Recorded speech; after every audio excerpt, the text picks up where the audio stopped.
Assalamualaikum warahmatullahi wabarakatuh. Untuk praktikum sistem operasi kali ini kita akan bahas materi mengenai pengenalan LaTeX. LaTeX ini adalah bahasa markup atau sistem penyiapan dokumen untuk peranti lunak teks.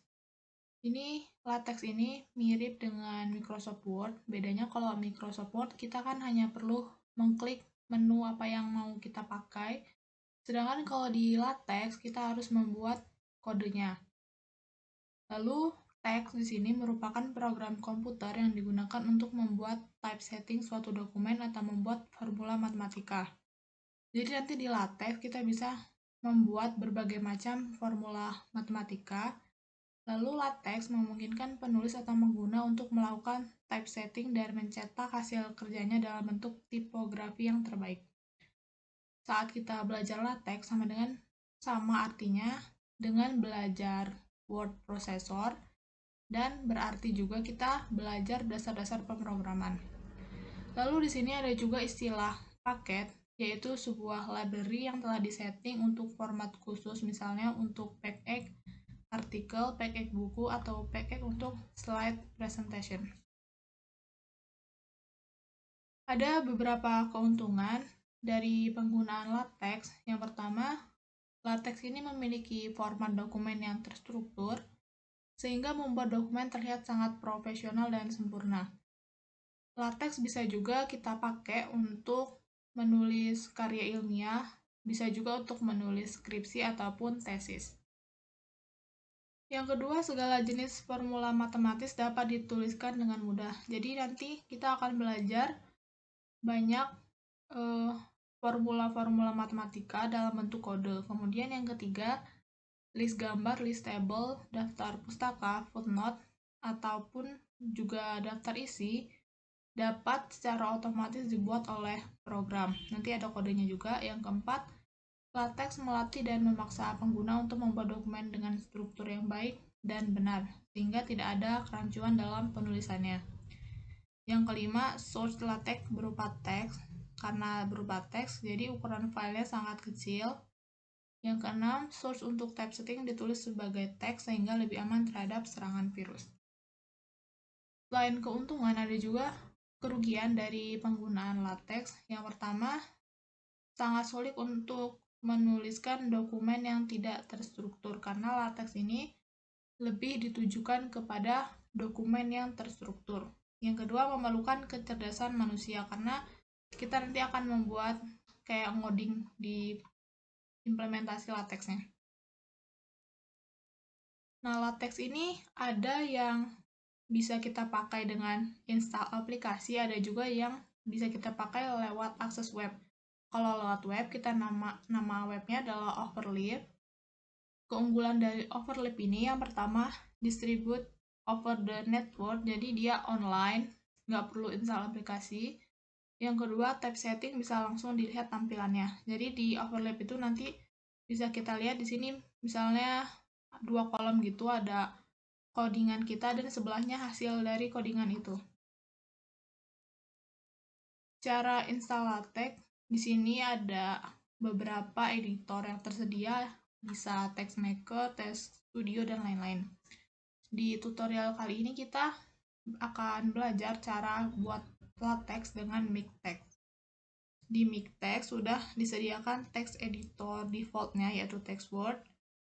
Selain di-download, MikTeX ini juga tersedia dalam bentuk portable. Tetapi yang lebih direkomendasiin, yang lebih praktis, kita pakai text editor yang online, yaitu dengan mengakses overleaf.com. Ini kalau yang mau pakai MikTeX bisa masuk ke situs ini, lalu download sesuaikan dengan sistem operasi yang digunakan. Kalau di PPT ini versi terbarunya 21.2. Kalau yang sekarang versi terbarunya itu yang 22.3.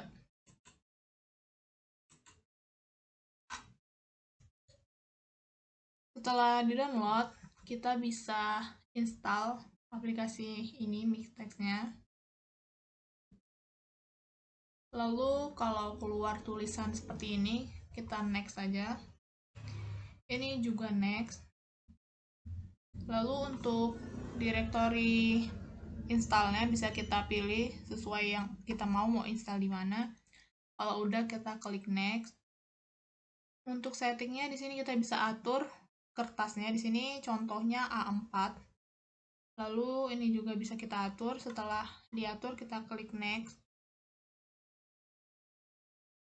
Setelah itu dia akan muncul review yang sudah kita pilih di langkah sebelumnya.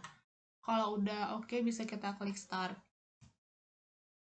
Tunggu aja proses executingnya sampai dengan selesai.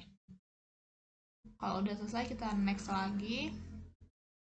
Ini yang check for updates now, ini bisa kita unchecklist. Lalu klik next. Tunggu sampai instalasinya selesai lalu klik close. Nah, ini yang lebih praktis, jadi kita nggak perlu download aplikasi atau install aplikasi. Kita pakai text editor online. Di sini pakai Overleaf. Di Overleaf ini kita perlu register kalau kita belum punya akun. Registernya bisa pakai email atau juga Google. Kalau udah register, bisa login ya. Di sini saya sudah buat akun pakai Gmail.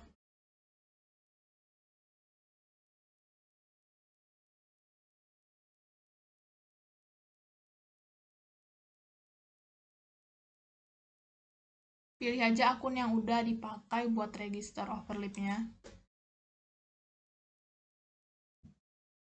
Nah, nanti dia akan otomatis login kalau udah buat akun.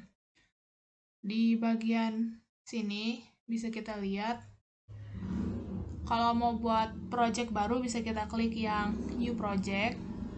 Kalau All Project ini adalah daftar project yang udah pernah kita buat sebelumnya. Di sini saya udah pernah buat 2 project. Kita buat project baru. Project barunya juga ada beberapa pilihan. Bisa project yang diimport dari GitHub atau bisa kita upload juga dari misalnya udah ada projectnya yang ke-save di file komputer.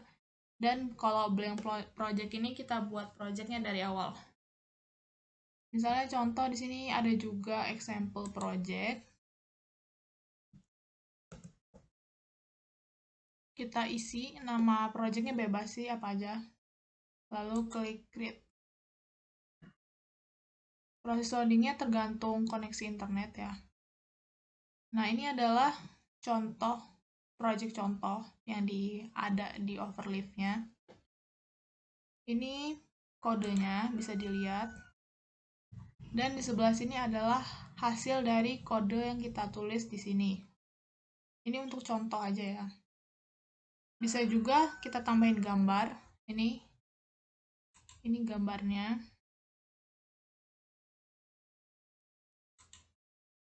Di pertemuan-pertemuan selanjutnya kita akan membuat project Overleaf dari dasarnya dari blank project.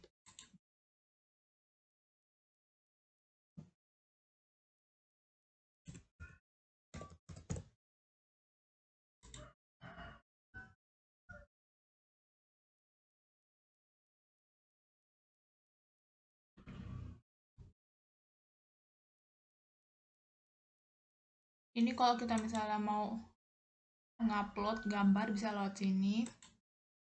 Selanjutnya ini bisa kita share juga ya. Ini contoh defaultnya. Di sini ada titelnya. Titel itu yang kita masukin tadi waktu input nama projectnya. Lalu autornya sesuai akun kita dan bulan sama tahun waktu dokumennya dibuat. Ini adalah bentuk dari defaultnya. Untuk melakukan compile bisa klik yang bagian ini.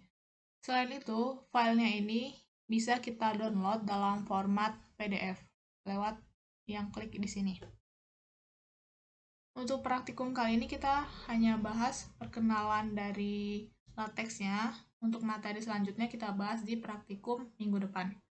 Sekian, terima kasih. Mohon maaf bila ada salah kata. Wassalamualaikum warahmatullahi wabarakatuh.